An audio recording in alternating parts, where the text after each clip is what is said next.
ஜெபமனு இயேசுவின் நாமத்தினாலே நீர் பேசும் நாங்கள் கேட்கட்டும். கர்த்தாவே, அவர் ஒவ்வொரு நிமிடமும் ஆண்டவர் எங்கள் நடத்த பூர்ணமாய் அர்ப்பணிக்கிறோம். இயேசு மூலம் ஜெபிக்கிறேன் ஜீவன் உள்ள தகப்பனே. மகாபரிய எழுப்புதலை தேசம் சந்திக்க போகிறது. எழுப்புதலின் பாதையில் கர்த்தர் 35 வருடங்களாய் ஓடி இருக்கிறோம். இந்த 35 வருடங்களாக எழுப்புதலெல்லாம் குறித்து பிரசங்கிக்கிறோம். உலகத்தில் எந்தவித நோக்கமும் இல்லாமல், எந்தவித ஆளையும் மனுஷனையும் நம்பாமல், தன் சுயத்தை நம்பாமல், தேவனை மட்டும் நம்பி இவ்வளவு காலங்கள் ஓடி வந்திருக்கிறோம். திரும்பி பார்க்கிறேன், ஓடி வந்த பாதையை திரும்பி பார்க்கிறேன். என்னுடைய இஷ்டம், என்னுடைய நோக்கம், என்னுடைய சித்தம் எதுவுமே நடக்கலை. ஆனால் எல்லா பிரச்சனையும், அநேக பாடுகள் வந்தது. அல்லது பசியாக இருந்தேன், பட்டினியாக இருந்தேன், தாகமாக இருந்தேன். அல்லையா, நன்றியோடு கூட துதிக்கிறேன். தெரு தெருவாக போய் வேலை செஞ்சு ஊழியம் செய்தேன்.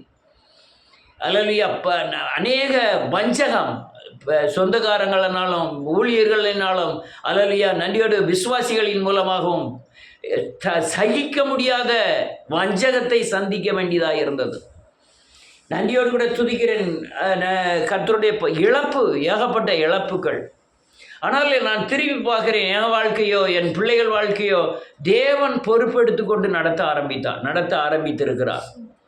ஆனால் எழுப்புதல் என்ன, இங்கே ஸ்ட்ரெக் ஆகி இந்த 15 ஆள், இந்த 20 ஆளை வச்சுக்கிட்டு நடத்த வேண்டியது இருக்கிறே அப்படின்னு நான் நினைக்கும் பொழுது, தேவன் தேசத்தை அசைக்க நினைத்த அநேகர் எழுப்புதல் வந்த இடங்களில் இப்படி தான் முதல்ல ஸ்டார்டிங்கில் சங்கடப்பட்டார்கள். நன்றியோடு கூட துதிக்கிறேன். என் வாழ்க்கையில் ஏகப்பட்ட வியாதிகள் என்னை அட்டாக் பண்ணிச்சு. ஆனால் ஒரு வியாதியாவது என்னை பலவீனப்படுத்தி ஊழியத்தை நிறுத்தவில்லை. அந்த அளவுக்கு தேவன் என்னை பார்த்து கொண்டார். என் மகதான் சொல்லுவா, நிறைய சரீரத்தில் அடிபட்டீங்கப்பா.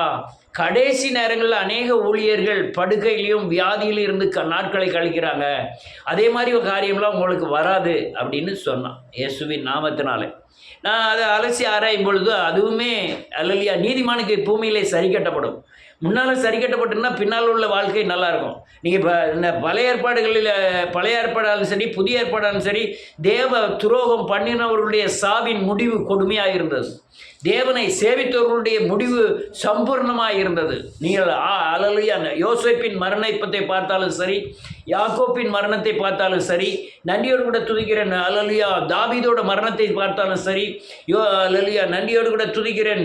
இயேசுவின் நாமத்தினாலே யோபுவுடைய மரணத்தை பார்த்தாலும் சரி, இவருடைய மரணங்கள் எல்லாம் உன்னத பாக்கியமாக இருந்தது. சாகுக்கு முந்தைய எல்லாத்தையும் கூப்பிட்டு நான் சாக போகிறேன், என்னென்ன காரியங்களை செய்யின்னு சொல்லிட்டு இறந்தார்கள். அதே மாதிரி தேவனுக்கு விரோதமாய், தேவ சட்டத்துக்கு விரோதமாய் இருந்த அல்லையா, அவன் சவுலானாலும் சரி, யோனத்தானாலும் சரி, யூதாஸ் காரியாத்தானாலும் சரி, ஏலியானாலும் சரி, இவங்களுடைய வாழ்க்கையின் முடிவு பயங்கர கொடுமையாக இருந்தது. நான் சொல்ல வருகிறது என்னவென்றால், நீங்கள் தேவனை சேவிக்க வந்து தேவனை பொய்யராக்குனீர்னா உங்கள் வாழ்நாட்களில் மரணத்தின் காலங்களில் உங்களுக்கு கணக்கு கேட்கப்படும். அநேகரை பார்த்துருக்கேன், உலகத்திலுமே அநேகரை பார்த்துருக்கிறேன். அவர்களுடைய முடிவு கொடுமையாக இருந்தது. அது ஜெயலலிதாவானாலும் சரி, அது ராஜீவ்காந்தி ஆனாலும் சரி, அது இந்திரா காந்தி ஆனாலும் சரி, அவருடைய வாழ்க்கையில் நடக்கிற முறைமைகளின் அடிப்படையில் கடைசி காலத்தில் மரணம் கொடியதாக இருக்கிறதை கண்டேன். அதனால் நன்றியோடு இந்த கடைசி காலங்களில் தேவனை சார்ந்து வாழ்வது ரொம்ப முக்கியம். அதனால் இந்த கடைசி கால எழுப்புதல் ஊழியத்தில் அநேகர் ஜெபிக்கிறார்கள். அல்லையா, தகுதி இல்லாமல் ஜெபிக்கிறார்கள், தன்னை தகுதிப்படுத்தாமல் கிறிஸ்துவனாக இருக்கிறார்கள்.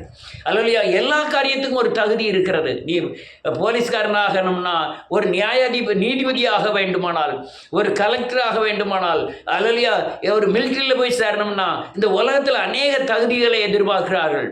ஒரு தகப்பனாக இருப்பதற்கு ஒரு தகுதி வேண்டும், ஒரு அண்ணனாக இருப்பதற்கு ஒரு தகுதி வேண்டும். அதே போல நீ விசுவாசியாக இருப்பதற்கு எந்த தகுதியுமே இல்லாமல் நான் விசுவாசியாக இருப்பேன் என்பது சொல்வது பயங்கரமான துரோகம். துரோகத்திலும் பயங்கரமான துரோகம். சத்தியத்தில் நடக்க மாட்டேன், ஜெபம் பண்ண மாட்டேன், இயேசுவை பின்பற்ற மாட்டேன், எந்த காலத்திலும் மறுரூபமாக மாட்டேன், இந்த பாவத்தை குறித்து எந்த எண்ணமும் இராது, துணிகரமான பாவங்களை செய்வேன். ஆனால் தேவன் என்னை ஆசீர்வதிக்கணும், பாதுகாக்கணும்னு நினைக்கிற எவ்வளவு பெரிய தேவ துரோகங்கள், வசனத்துக்கு அல்லையா துணிகரமாய் மீறுத ஜனங்களை கண்டிருக்கிறேன். ஆனால் முடிவு சம்பூர்ணமாக இருக்க வேண்டும். உங்கள் முடிவு அல்லையா நீதியிலே கொண்டு போய் நிறுத்துவார். நீ நடக்க வேண்டிய வழியிலெல்லாம் ஆனாலும் உடனே நியாயத்தில் கொண்டு போய் கர்த்தர் நிறுத்துவார்.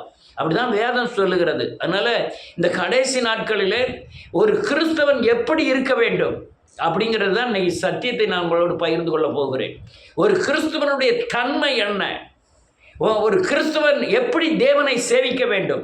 அநேகருடைய பேச்சுகளுக்கு அவங்க ஐயோ என்ன செய்ய, அவங்களுடைய போதனை வளர்ந்து வந்த போதனைகள் 20 வருஷம் 10 வருஷம் 15 வருஷம் சர்ச்சைக்கு போய் அங்கே சொல்லிக் கொடுத்த பாடங்களை அவங்க வாழ்க்கையை அமைச்சதுனால நம்ம சொல்லுகிற எழுப்புதல் சத்தியங்கள் அநேகரிடத்துல போகவே இல்லை, போக மாட்டேங்கு. நம்ம 1000 தான் மகிமையை தேடுங்கள்னா சொன்னால் தன் சுய மகிமையை தேடுகிறார்கள்.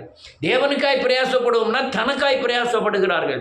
அப்படி உள்ள ஜனங்கள் தான் அநேகமாக என் பிள்ளை சரியில்லை, என் வயிற்றை நிரப்பணும், என் வீட்டை நிரப்பணும் அப்படின்னு அலைகிறாங்க தவிர தேவனுடைய ராஜ்யம், தேவனுடைய நீதி இவைகளை தேட வேண்டும்ங்கிற எண்ணம் யாரிடமுமே இல்லை.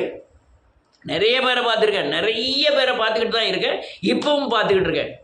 எனக்கு வயிற்று வலி சுகமானும், மூலவியாதி குணமாக வேண்டும், எனக்கு குழந்தைகள் நல்லா இருக்கணும், இப்படி தான் நினைக்கிறாங்களே தவிர நான் தேவனுடைய பிள்ளையாய் மாறுவதற்கு நான் என்ன செய்ய வேண்டும், தேவ பிரசன்னம் என் மூலமாய் வெளிப்படுவதற்கு நான் என்ன செய்ய வேண்டும், தேவனுடைய மகிமை என் மூலமாய் வெளியரங்கமாகிறதுக்கு நான் என்ன செய்ய வேண்டும், நான் சாட்சியாய் வாழ்வதற்கு நான் என்ன செய்ய வேண்டும், இன்னொரு ஆத்மாவை பலப்படுத்துவதற்காக நான் எப்படி பலப்பட வேண்டும், தேவ ஞானம் என்றால் என்ன, தேவனை பின்பற்றுகிற காரியங்களில் என்னிடத்தில் என்ன குறை உண்டு, அதை யாருமே சிந்திக்கிறதில்லை. சிந்திக்காமல் அல்லையா சுய புத்தியிலும் கேடுகட்ட புத்தியில மக்கள் நடக்கிறபடியினால தான், தேவ சாயல் இல்லாதனால தான், தேவ பிரசன்னம் வெளிப்படாமல் பழைய சத்ருவின் பிடியிலிருந்து ஜனங்கள் நிறைய பேர் விடுதலை ஆகவே இல்லை. அநேகருடைய பிரசங்கங்களை கேட்டிருக்கிறேன். பிரசங்கங்களும் கூட அல்லையா எழுப்புதலை குறித்து என்ன சொல்லுகிறாங்க, 4 சபை கட்டிட்டா 1000 பேர் வந்துட்டா சத்தமாக பாட்டு படிச்சுட்டா அல்லையா ஒரு அற்புத அடையாளம் நடந்துட்டா அது எழுப்புதல் என்று சொல்லுகிறார்கள். அது எழுப்புதல் அல்ல, அது புறஜாதியான விக்கிரக கோயில்களிலும் நடக்கும். அதனால் அது எழுப்புதல் அல்ல. எது எழுப்புதல்? தேவனுடைய மகிமை வெளியரங்கமாக வேண்டும், தேவனுடைய பிரசன்னம் வெளிப்பட வேண்டும், தேவ ஆவியானவர் நமக்குள்ள அசைவாட வேண்டும். அந்நிய பாஷை பேசுவதுதான் ஆவியானவரை ஆண்டவரை பெற்றதின் அடையாளம் என்று போதிக்கிறார்கள். எவ்வளவு துரோகமான காரியம்! அந்நிய பாஷையை பெறாதவர்கள், அந்நிய பாஷை என்பது வரம், அநேகர் அந்நிய பாஷை பேசுவதுதான் தேவன் நமக்குள்ளே இருப்பதின் அடையாளம் என்று பேசுகிறார்கள். அதெல்லாம் பயங்கரமான தவறான காரியங்கள் அல்லையா. இதெல்லாம் பயங்கரமான ஆவிகள். அது பல சபையின் நேம் வச்சுக்கிட்டு ஜனங்களை வஞ்சிக்கிற கொடிய ஆவிகள், இந்த இயேசுவை பூரணமாய் சேவிக்கக்கூடாதபடி தடை பண்ணுகிற சக்திகள். நன்றியோடு கூட துதிக்கிறேன். அதனால் நான் இந்த பல கோணங்களில் ஓடி வந்தேன், பல சபைகளின் வழியாக ஓடி வந்தேன். இவைகளிலே நான் கற்றுக்கொண்ட பாடத்தை தான் நான் எழுப்புதலிலே ஆதாரமாய் வைத்து எழுப்புதல் ஊழியங்களிலே அல்லையா என்னை உருவாக்கி கொண்டேன், என்னை தகுதிப்படுத்தி கொண்டேன் தேவனுடைய ஊழியங்களை செய்யும்படியாய். அதனால் ஒரு கிறிஸ்தவன் எப்படி இருக்க வேண்டும் என்ற போதனை தான் இன்னைக்கு நான் பண்ண போகிறேன். அல்லையா யாராவது ஒரு ஆள் வாசிக்கலாம்.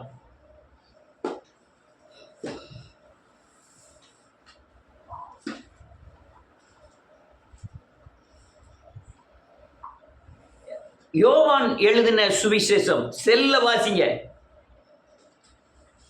3வது அதிகாரம் 5 வாசிக்கலாம்.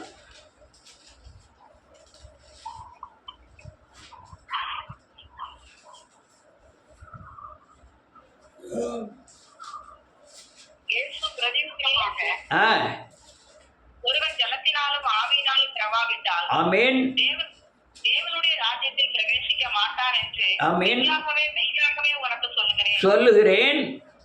மாம்சத்தினால் பிறப்பது மாம்சமாய் இருக்கும், ஆவியினால் பிறப்பது ஆவியாய் இருக்கும். ஆமென். நீங்கள் மறுபடியும் பிறக்க வேண்டும் என்று நான் உனக்கு சொன்னதை குறித்து ஆச்சரியப்பட வேண்டாம். ஆமென். சாத்தானது தனக்கு இஷ்டமான இடத்திலே வீசுகிறது. ஆமென். சத்தத்தை கேட்கிறாய். ஆமென். அது என்ன இடத்திலிருந்து வருகிறது என்றும் என்ன இடத்துக்கு போகிறது என்றும் உனக்கு தெரியாது. ஆவியினாலும் பிறந்தவன் எவனோ அவனும் அப்படியே இருக்கிறான் என்றார். ஆமென். போதும். அல்லேலூயா. நல்ல கேளுங்க. மாம்சத்தில் பிறப்பது, ஆவியில் பிறப்பது. நீ ஆவியில் பிறந்தாலும் கிறிஸ்துவ அநேகர் இந்த பிரசங்கங்களே இந்த ஆவிக்குரிய தன்மைக்கு வரவே இல்லை.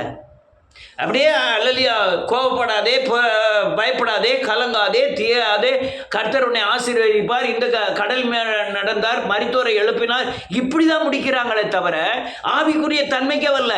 புதிய ஏற்பாடு எல்லாமே ஆவிக்குரிய தன்மையில் எழுதப்பட்டது, நீங்கள் ஆவி ஆக்கப்படும்படியாக எழுதப்பட்டது. ஆனால் அந்த தன்மைக்குள்ள அநேகர் வரல. நன்றியோடு கூட துதிக்கிறேன் இயேசுவின் நாமத்தினால. இங்க மாம்சத்தில் பிறப்பது ஆவியில் பிறப்பது, ஆவியில் பிறப்பது காற்றாய் இருக்கிறான். இன்னைக்கு மாம்சத்தில் பிறந்த அநேகர் தான் கிறிஸ்துவர்களாக இருக்கிறார்களே தவிர ஆவியினால பிறக்கவே இல்லை. ஆவியினால் பிறப்பது அந்நிய பாஷை பேசுவது என்று நினைக்கிறார்கள், அல்லது அபிஷேகத்தினால துள்ளி குதிப்பதை ஆவியினால் பிறப்பது என்று நினைக்கிறாங்க. ஆவியினால் பிறப்பது அது மட்டுமல்ல, அது அல்ல. ஆவியினால் பிறப்பது என்பது கனி கொடுப்பது. ஆவியினால் பிறப்பது என்பது தேவ மகிமை நம் மூலமாய் வெளியரங்கமாவது. ஆவியினால் பிறப்பது என்பது உலகத்தில் இருந்து நம்ம பிரித்தெடுக்கப்படுவது.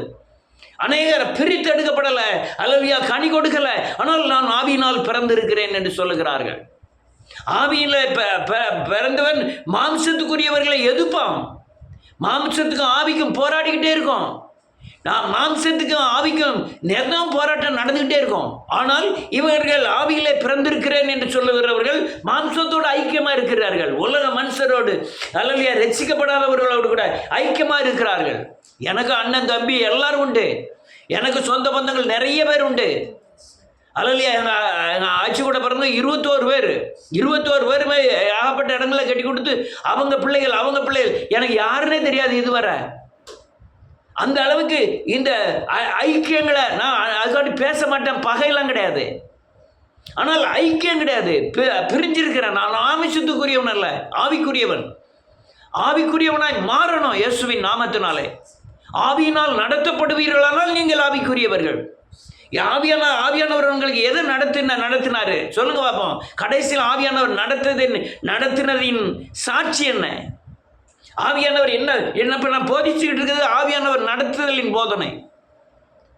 கடைசியில் உங்களை ஆவியானவர் எப்படி நடத்தினார் சொல்லுங்க பாப்பா, அதுக்கு உண்டான சாட்சி என்ன? ரைட் போகட்டும் இயேசுவி, நான் நிறைய சொல்ல வேண்டியது இருக்குது, அதனால் நான் இப்போ வேகமாக போயிட்டுருக்கேன். ஆவியினால் பிறந்தவன் காற்றை போல் இருக்கிறான். 8வது வசனம் யாராவது வாசிக்கலாம். காற்றானது வீசுகிறது, சத்தத்தை கேட்கிறாய், ஆகிலும் வருகிறதென்றும் போகிறதென்றும் உனக்கு தெரியாது. ஆவியினால் பிறந்தவன் எவனோ அவனும் அப்படியே இருக்கிறான். இதுதான் ஒரு கிறிஸ்துவ ஜீவியம். என்னை புரிந்து கொள்ளவே முடியாது. ஆவியில் பிறந்தவனை புரிந்து கொள்ளவே முடியாது. என்ன செய்தான், என்னங்க போறான், என்ன நடக்கு புரிந்து கொள்ளவே முடியாது. நல்ல கேளுங்க, தேவ மகிமை ரெண்டு பேர் மூலமா வெளிப்படும். அதான் எழுப்புதல். ஒன்று மேல இருந்து வெளிப்படும், ஒன்று கீழே இருந்து வெளிப்படும். நீ பழைய ஏற்பாடு காலங்கள்லாம் மேகஸ்தம்பம், அக்னி ஸ்தம்பம், இஸ்ரேல் ஜனங்கள் மேகமாய் கர்த்தர் காத்தார். அவருடைய மேகம் எங்கே நின்றுதோ அங்கே கூடாரம் போட்டார்கள். அங்கே அல்லலியா மேகம் எப்போ கிளம்புனதோ கூடாரத்தை கலத்திக்கிட்டு அதுக்கப்புறம் அந்த மேகம் போகிற பார்க்கலாம் போனார்கள் அப்படின்லாம் நம்ம வேதத்தில் வாசிக்கிறோம். அந்த மகிமை தேவன் பரலோகத்திலிருந்து கொடுத்த மகிமை. ஆனால் பூமியிலே வெளிப்பட மகிமை, அந்த மகிமைக்கு ராஜாக்களும் பிரபுக்களும் நடந்தே வருவார்கள் சொன்ன மகிமை புதிய ஏற்பாட்டில் வரக்கூடிய மகிமை. சபை நடக்கிறது, சபையில் தேவ மகிமை வெளியரங்கமாக வேண்டும், ஆனால் வெளியரங்கமாகல. அபிஷேகம் என்ற பொய்யான போதனையினாலே, அந்நிய பாஷை என்ற பொய்யான போதனையினாலே அதை கொண்டு அது தேவ மகிமை வெளியரங்கமாகிறதாக காண்கிறார்கள். வெளியரங்கமானதின் அடையாளம் இயேசுவின் சாயல். அந்நிய பாஷை பேசுகிறார்கள், இயேசுவின் சாயல் எங்கே? அல்லது ஆவியின் கனி எங்கே? கனியினால் அறிவீர்கள் என்று வேதம் சொல்லுகிறது. அந்நிய பாஷையில் நல்லா பேசுறாங்க, தாய் பாஷையில் தற்பாலா பேசுறாங்க. அதனால் நான் சொல்றதை கேளுங்க, நல்லா கேட்டுக்கிடுங்க. இயேசுவின் நாமத்தினால் ஆவியில் பிறந்தவன் மகிமையை வெளியரங்கமாக்குவான். அவன் இயேசுவின் சாயலுக்கு ஒப்பாய் மாறி, அல்லது அவன் மேலே பிரசன்னம், அபிஷேகம், பிரசன்னம், மகிமை அப்படியே மேலே காணப்படும். அதுதான் அக்னியாய் மாறும். எழுப்புதலின் ஆதாரமே இந்த தேவ மகிமை கிறிஸ்துவ ஜனங்கள் மேல் காணப்பட வேண்டும். இவன் என்ன மதத்தின் சாயல் காணப்படுகிறது, கிறிஸ்துவ மதத்தின் சாயல். இவங்க ரச்சனை, இவங்க ஏஜிக்காரங்க, இவங்க சிஎஸ்ஐக்காரங்க, இவங்க பெந்தகோஸ்காரங்க, இவங்க அல்லையா லூத்ரன் சர்ச்சுக்காரங்க, இது மார்த்தோமா சர்ச்சுக்காரங்க, இதுங்க மாரானாதா சர்ச்சுக்காரங்க அப்படின்னு ஃபேஸை பார்த்த உடனே சொல்லிடலாம் இவங்க கிறிஸ்தவர்கள் என்று சொல்லக்கூடிய தேவ பிரசன்னம் இல்லை, தேவ மகிமை இல்லை. நல்ல கேளுங்க, ஒரு மனுஷன் மூலமாய் மகிமை வெளியேறமான மட்டும் அல்லையா எழுப்புதல் உண்டாகிறாது. திரும்பவும் சொல்ற, 1000 பேர் வர்றது எழுப்புதல் இல்லை, சத்தம் போட்டு பாட்டு படிக்கிறது எழுப்புதல் இல்லை, அற்புதம் நடந்தா எழுப்புதல் இல்லை, தேகமா பிரசங்கம் பண்ணா எழுப்புதல் இல்லை. எது எழுப்புதல்? அல்லையா மார்பில் அடித்து கொண்டு மனம் திரும்புகிறாங்களே அதுதான் எழுப்புதல். அல்லையா இதுக்கு முந்தைய ரட்சிக்கப்பட்ட கிறிஸ்துவர்கள் மேலே தேவனுடைய மகிமையின் சாயல் காணப்பட வேண்டும். ஒரு மகிமை அநேக மகிமையை சேர்க்க வேண்டும். அதுக்காக நான் முதல்ல சாட்சியாக சொல்லும்போது சொன்னேன், இந்த சாரம் இல்லை. இன்னும் 20 வருஷமா பிரசங்கிக்கிறேன், இந்த மகிமையின் சாரம் அநேகர்கிட்ட காணப்படவில்லை. இந்த மகிமையின் நம்ம ஜெபம் பண்ணும் போதோ வேதத்தை பிரசங்கிக்கும் போதோ அல்லேலூயா நன்றியோடு கூட துதிக்கிறேன், அல்லேலூயா கூடி இயேசுவை பற்றி பேசும் பொழுதோ தேவ மகிமை நம்மை நிரப்ப வேண்டும்.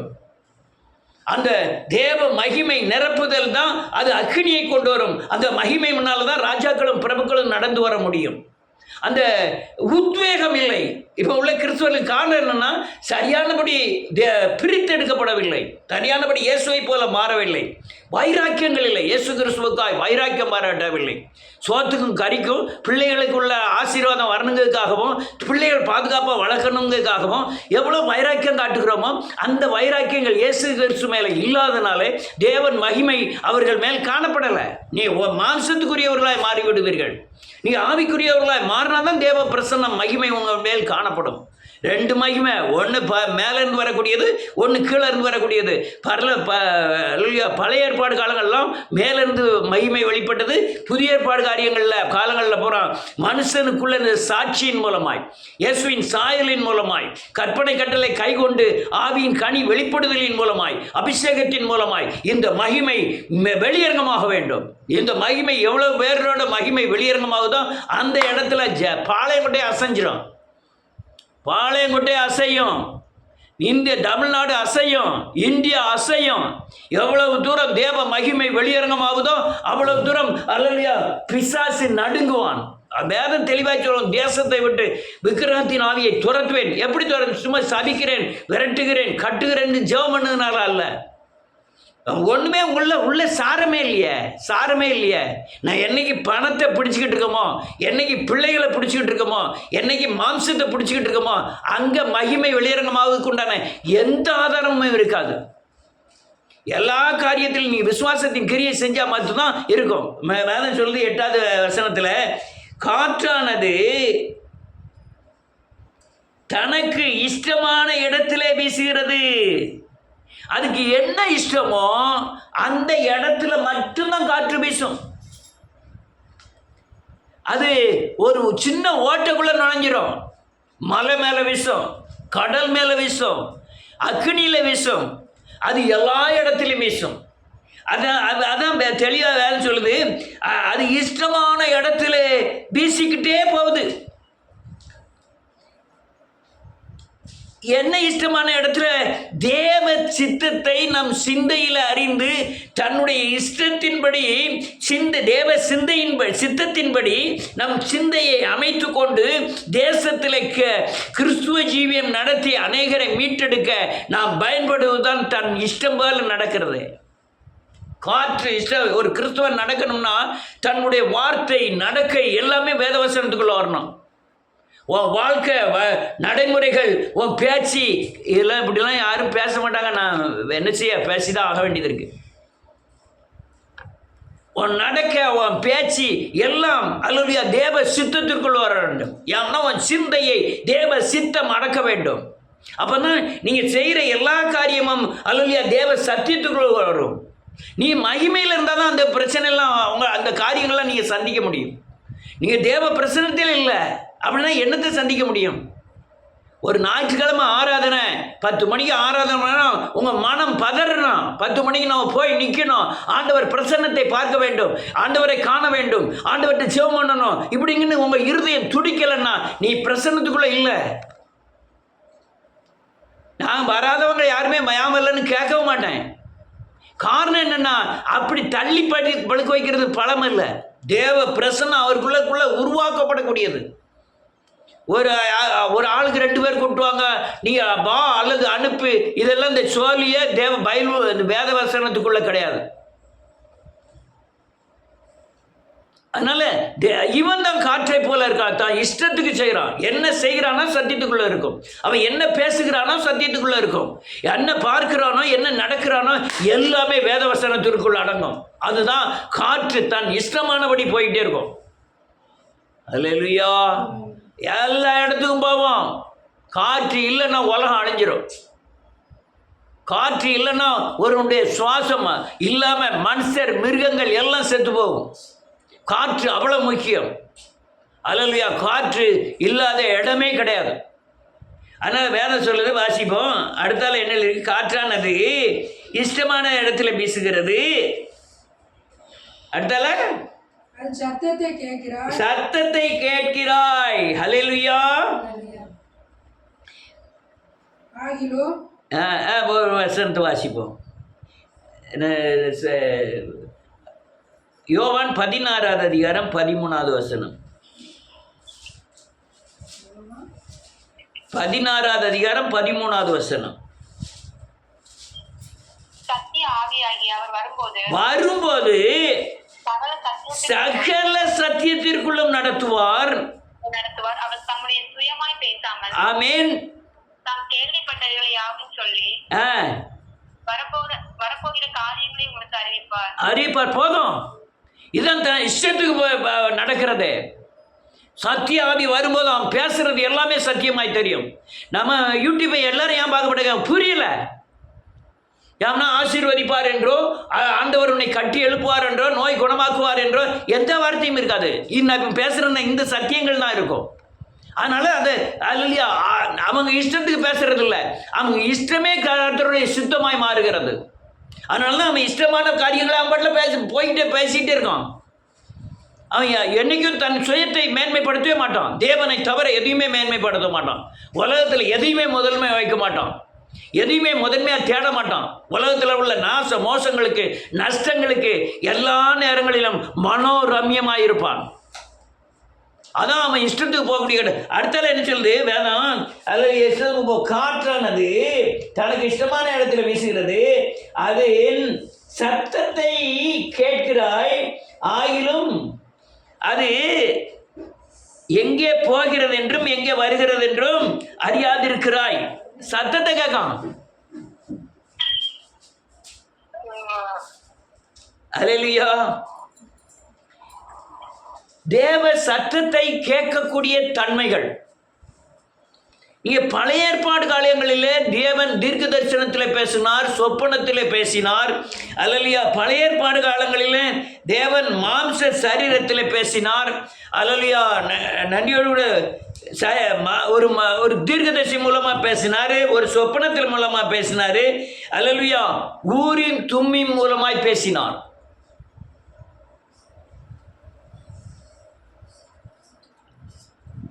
ஆனால் அது சத்தம் வெளியிருந்து வந்தது. நீ ஆவிக்குரியவனாக இருந்தால் வெளியிருந்து எந்த ஆண்டி தீர்க்க தரிசனம் சொல்கிறாங்களோ, அந்த அவர் தீர்க்க தரிசனம் சொல்கிறாங்களோ, தீர்க்க தரிசியை தேடிட்டு போகக்கூடிய காலம் இது அல்ல. அது பழைய ஏற்பாடு. பழைய ஏற்பாடில் எரேமியா, எசேக்கியேல் அப்படின்னு ஏகப்பட்ட தீர்க்க தரிசி இருந்தார்கள். இப்போ புதிய ஏற்பாட்டிலையும் கூட நீ அல்லேலூயா கொரிந்தியரில் எழுதியிருக்கு, நீ எல்லா வரங்களை காட்டிலும் தீர்க்க தரிசன வரங்களை நாடுகள்னு. அடுத்தவர்கள் சொல்லுவதற்கான தீர்க்க தரிசனம் அல்ல, எழுப்புதலை எப்படி சந்திக்க வேண்டும் என்பதற்காக உனக்குள்ளே உண்டாகிற தீர்க்க தரிசனம். பழைய ஏற்பாடுகளில் ஊரின் தும்மியும் இருந்தது. அதன் மூலமாய் தேவ சத்தத்தை கேட்டார்கள். சொப்பனத்தில் ஆண்டவர் ஆபிரகாமோடு பேசினார். ஒரு ஆள் சொன்னார் 14 தடவை தான் அவன் வாழ்க்கையில பேசினாராம் ஆண்டவர். அப்படின்னு என்ன கணக்கில் சொன்னார் எனக்கு தெரியாது. அவர் பிரசங்கம் பண்ணும்போது சொல்லுகிறார்.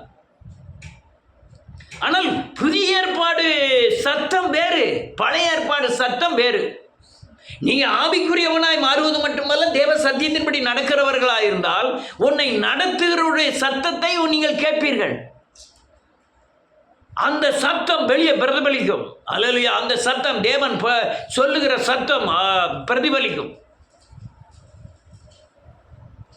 அந்த சத்தத்தை தான் அல்லேலூயா கேட்கணும்னு சொல்றேன். ஒரு செய்தி எடுப்பதற்கு முன்பாக தேவ சத்தத்தை கேட்கணும். சபையில் பிரச்சனை வந்துட்டுனா அது தேவ சத்தத்தை கேட்கணும்.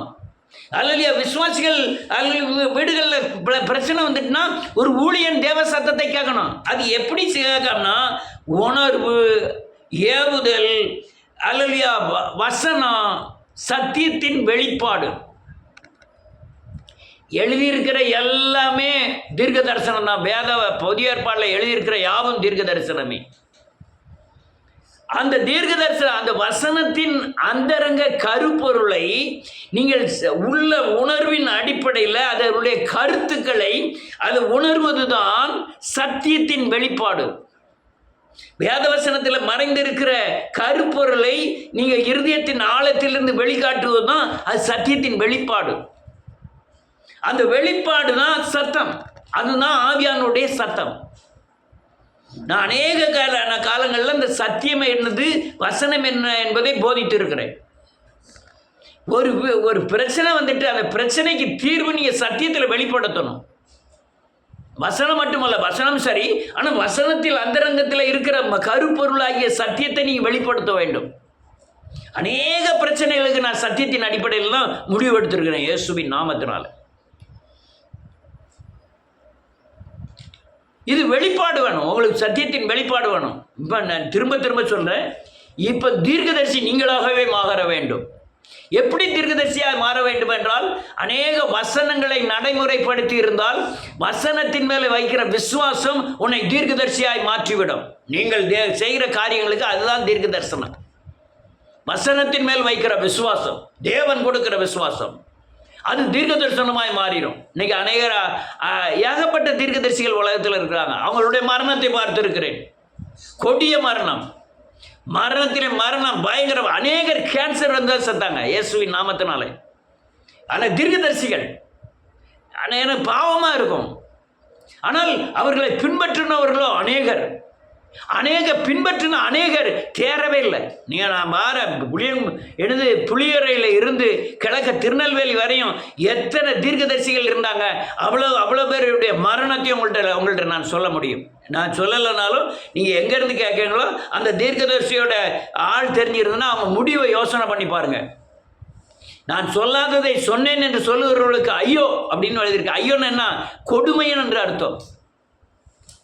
அதனால வேதம் சொல்லுகிறது, அதன் சத்தத்தை கேட்கிறாய். யாரு? இந்த காற்றில் காற்றாய் இருக்கிற ஆவியிலே பிறந்த ஆவிக்குரிய எழுப்புதலுக்குரிய மனுஷன். அது எங்கே இருந்து வருகிறது, எங்கே போகிறது என்று அறியாது இருக்கிறது போல இருக்கிறோம். அல்லேலூயா. மனிதன் அறிந்திராத, செய்ய முடியாத ஆச்சரியமான காரியத்தை செய்கிறது தான் எங்க வருது எங்க போகுதுன்னே தெரியாது. அவனுடைய இழப்பு, அவனுடைய ஆசீர்வாதம், அவனுடைய வியாதி, அதிலிருந்து விடுதலையான காரியங்கள், அவனுடைய உலக தேவைகள், அதில் சந்திக்கப்பட்ட விதங்கள், இதெல்லாம் என்ன எப்படி நடக்குன்னு தெரியாது. அதுதான் காற்றில் எப்படி வருகிறது, காற்று எப்படி போகிறது என்று தெரியாத போல இருக்கிறான் ஒரு ஆவிக்குரிய பிறந்த மனுஷன், எழுப்புதலுக்குரிய மனுஷன். நல்ல கேட்டுக்கிட்டு கிறிஸ்துவை பிரதிபலிக்க வேண்டும். இயேசுவன் சாயலுக்கு ஒப்பாய் வெளிப்பட வேண்டும். அதில் தேவ மகிமையினாலே, அவன் மேலே காணப்படுகிற மகிமையினாலே இவன் கிறிஸ்துவன் என்று 4 பேர் சொல்லணும். இவனுக்குள்ள தேவன் இருக்கிறார். அது மட்டுமல்ல, காற்று என்னென்ன காரியங்களை செய்கிறதோ அதே மாதிரி எங்கேருந்து வருகிறது, எங்கே போகிறது என்று அறியா இருக்கிறவங்கள மனுஷர் செய்திராத காரியத்தை பூமியிலே நீ செய்ய வேண்டும், செய்யணும். அப்பந்தான் நீ ஆவிக்குரிய பிறந்தவன் என்று அர்த்தம். அவன் தான் எழுப்புதலுக்குரியவன். அவன் தான் பணத்தை பிடிச்சிக்கிட்டு இருக்கவன், பிள்ளைகளை பிடிச்சிக்கிட்டு இருக்கவன், அது மேன்மையை பிடிச்சிக்கிட்டு இருக்கவன், புகழை பிடிச்சிக்கிட்டு இருக்கவன், உலகத்தில் நடந்த நஷ்டங்களை பிடிச்சிக்கிட்டு இருக்கவங்களாம் எழுப்புதலுக்கு உண்டான ஆட்களே கிடையாது. எதையும் இழக்க எப்பவும் ரெடியாக இருக்கணும். இன்னைக்கு அநேக ஊழியர் எல்லாமே எனக்கு தப்பாக தெரியுது, எல்லா பிரசங்கிறத எல்லாமே தப்பாக தெரியுது. இவ்வளவு கோடிகளை வச்சுருக்காங்க ஊழியக்காரங்க, அவ்வளோத்தையும் தூர போட்டுட்டு நாளைக்கு முதல்ல இருந்து ஆரம்பிக்க முடியுமான்னு கேட்கேன். வாட்டர் சைக்கிளில் சிஎஸ்ஐ சர்ச்சில் போய் கடைசியில் போய் உட்காந்து அல்லையா ஜெபம் பண்ணுறதை கேட்டு வந்தோமே, அந்த நிலைக்கு உங்கள் துட்டப்புறம் துரத்துக்கு போட்டு திருப்பி அதே இடத்துக்கு போக முடியுமா? நீ எழுப்புதற்குரியவன், இல்லைன்னா நீ எழுப்புதல் பேசுவதற்கு யோக்கியதை அற்றவர்கள். முதல்ல எங்கே ஸ்டார்ட் பண்ணி அந்த இடத்துல எனக்கு எல்லாம் தேவன் போதும், தேவன் நடத்தினார், இன்னும் நடத்துவாருங்கிற உறுதி இருந்தால் ஆத்துமாக்கள் வரும். நீங்கள் எங்கே போனாலும் உங்கள் கூட பின்னால் ஆத்துமா வரணும். நீ துட்ட சேர்க்கிறவனாக இருந்தா இந்த காரியத்தை உன்னால் செய்ய முடியாது. நீ எழுப்புதலுக்குரியவனாக இருந்தா நீ முதல்ல இருந்து ஆரம்பிக்க எப்பவும் ரெடியாக இருப்ப. அழகா சொன்னான், அல்லேலூயா. மேன்மை பாராட்டணுமா? நான் கூட மேன்மை பாராட்டலாம். நான் பென்யமீன் கோத்திரத்தான், எபிரேயத்தில் பிறந்த எபிரேயன், நான் பரிசேயன், நான் 8ஆம் நாளில் விருத்தசேதனம் அடைய வந்தவன், நான் கமாலியன் பாதத்திலே அல்லேலூயா படித்தவன். நான் இவை எல்லாவற்றையும் அல்லேலூயா என்ன மேன்மையாக தோன்றுகிற எல்லாவற்றையும் நஷ்டமும் குப்பையுமா எண்ணுகிறேன், அவரை அறிகிற அறிவின் மேன்மைக்காக. இப்படி சொல்லுக்குண்டான யோக்கியதை ஒருத்தத்தையாவது இருக்கா? யோசனை பண்ணி பாருங்கள். நீ காற்றாய் மாற முடியும். நீ தான் எழுப்பதற்குரிய ஆறுகள். வேதம் தெளிவாக சொல்லுகிறது. அல்லேலூயா. நன்றியோடு கூட துதிக்கிறேன் இயேசுவின் நாமத்தினாலே எல்லாவற்றையும் நஷ்டமும் குப்பையுமா எண்ணுகிறேன், அறிகிற அறிவின் மேன்மைக்காக. அவர் பவுல் சொல்வார், அவன் சொன்ன ஒரு வார்த்தை நீ சொல்ல முடியுமா? அல்லேலூயா. நன்றியோடு கூட துதிக்கிறேன், நான் கிறிஸ்துவை பின்பற்றுவது போல என்னை பின்பற்றுங்கள் என்று சொல்லக்கூடிய நாவு ஒரு நாவாவது இருக்கிறதா? நெதான் சிலுவையில் அறையப்படணும்னு சொன்னான். அப்படி சிலுவையில் அறையப்படக்கூடிய ஆள் யாராக இருந்தா அவங்க தான் எழுப்புதலுக்கு பயன்படக்கூடியவர்கள். நெதான் இயேசு கிறிஸ்துவுக்காய் மரிக்க ஆயத்தமா, அதாவது சரீரத்தில் இல்லை ஆவியில, அல்லேலூயா, உள்ளான மனிதன்ல பாவ மனுஷனை மரிக்க ஆயத்தமா நீங்கள் எழுப்புதலுக்குரியவர்கள். நாள்தோறும் பாவத்தையும் அதன் ஆசை இச்சைகளையும் சிலுவையில் அறைகிறீர்களா? நீங்கள் எழுப்புதலுக்கு பயன்படக்கூடிய ஆட்கள். நீங்கள் தான் இயேசுவுக்கு தேவை. எப்போ எங்கே என்ன கிடைக்கும்னு அலைகிறாங்களா அவங்க அந்திகிறிஸ்துல அல்லேலூயா, அதாவது நியாயப்பிரமாணத்தை பின்பற்றுகிறவர்களும் ஒரு ஆட்கள்.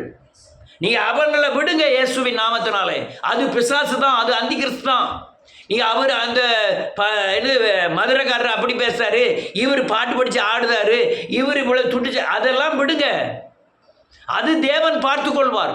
நான் சொல்லக்கூடாதுன்னு சொல்ல, சபை ஜனங்களுக்கு சொல்லக்கூடாதுன்னு சொல்ல, அது சொல்ல வேண்டியதான். ஆனால் அதுதான் காரியமா இல்லை. உன் கையில் இருக்கிற 4 ஆளை தேவனுடைய பட்டயமாய் மாற்றுங்கள், அவர்கள் பயன்படுவார்கள் இயேசு கிறிஸ்துவுக்காய்.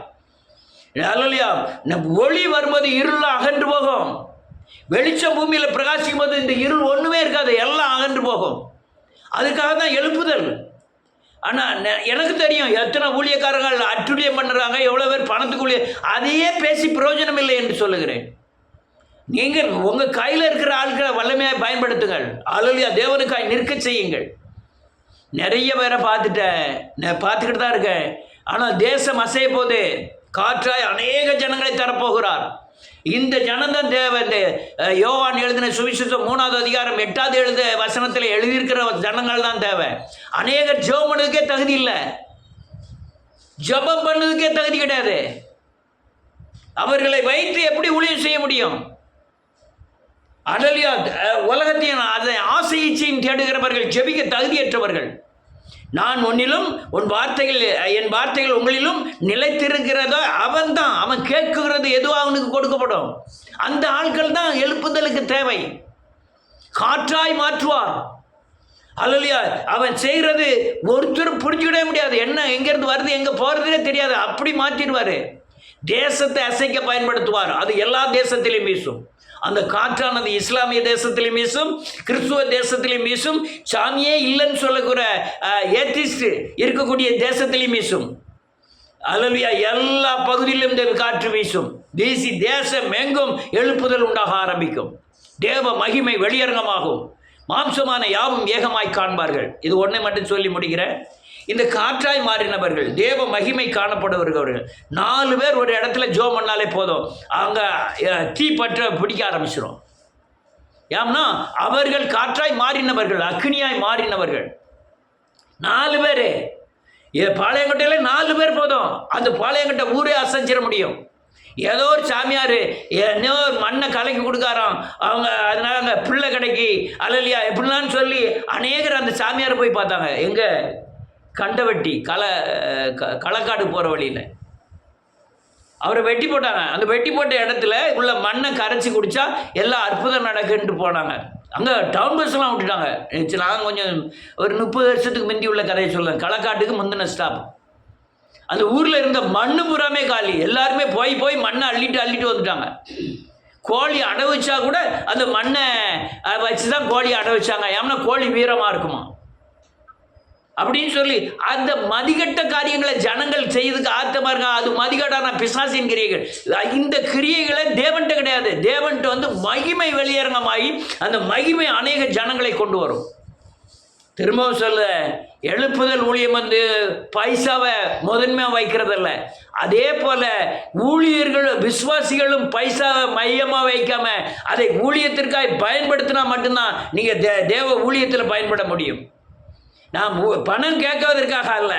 நீங்களும் பைசாவை மையமாக வைக்கக்கூடாது. ஐயோ ஊழியக்கார மாத்திரம் பைசாவை மையமாக வைக்கக்கூடாதான், ஆனால் விசுவாசிகள் பூரா பணத்தை மையமாக வைக்கணுமா? எவ்வளவு கேடுகட்ட தன்மைகள். நீங்களும் மையமாக வைக்காம தேவ உன்னுடைய ஊழியத்திற்காக பயன்படுத்தணும். நீ என்ன சொன்னாலும் அதாவது புளித்த மாவை குறித்து எச்சரிக்கையாயிருங்கள் அப்படின்னு வேதம் சொல்லுகிறது. அது எவ்வளவு கேட்டு சகிச்சு போனோன்னா இதுக்கப்புறம் உங்கள் அநேகருடைய காதுகளில் நான் சொல்லுகிற சத்தியங்கள் உள்ளே யாரவே செய்யாது. நான் எவ்வளவு சொன்னாலும் எவ்வளோ அடின்னு அடித்தாலும் சரி, இனிமேல் அது ஏறாது.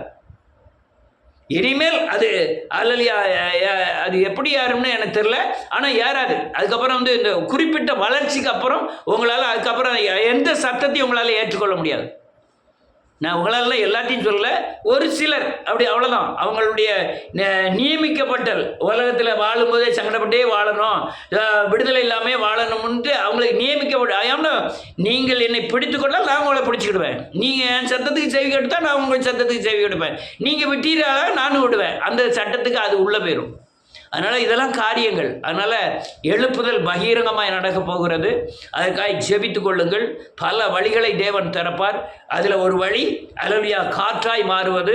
அவர்கள் மேல் மகிமை காணப்படும். அந்த மகிமையை கண்டு ராஜாக்களும் பிரபுக்களும் நடந்தே வருவார்கள். எங்கேயோ உள்ள மேற்மருத்துவருக்கு கோடிக்கணக்கில் ஜனங்கள் போகிறாங்க. ஆனால் தேவ மகிமைக்கு இல்லை, பல கோடிக்கணக்கில் ஜனங்கள் வந்துடுவாங்க இயேசுவின் நாமத்தினாலே. அதனால் சரீர முயற்சி அற்ப பிரயோஜனம், தேவ பக்தியே மிகுந்த ஆலயம். யார் மேலாம் தேவ மகிமை காணப்படுகிறதோ அவர் மூலமாய் இயேசு கிரியை செய்வார். கர்த்தருடைய மகிமை வெளியரங்கமாக யார் மேலாம் மூலமாய் வெளிப்படுகிறதோ அவர் மூலமாய் தேவன் மகிமைப்படுவார். கர்த்தர் உங்களை ஆசீர்வதிப்பார்.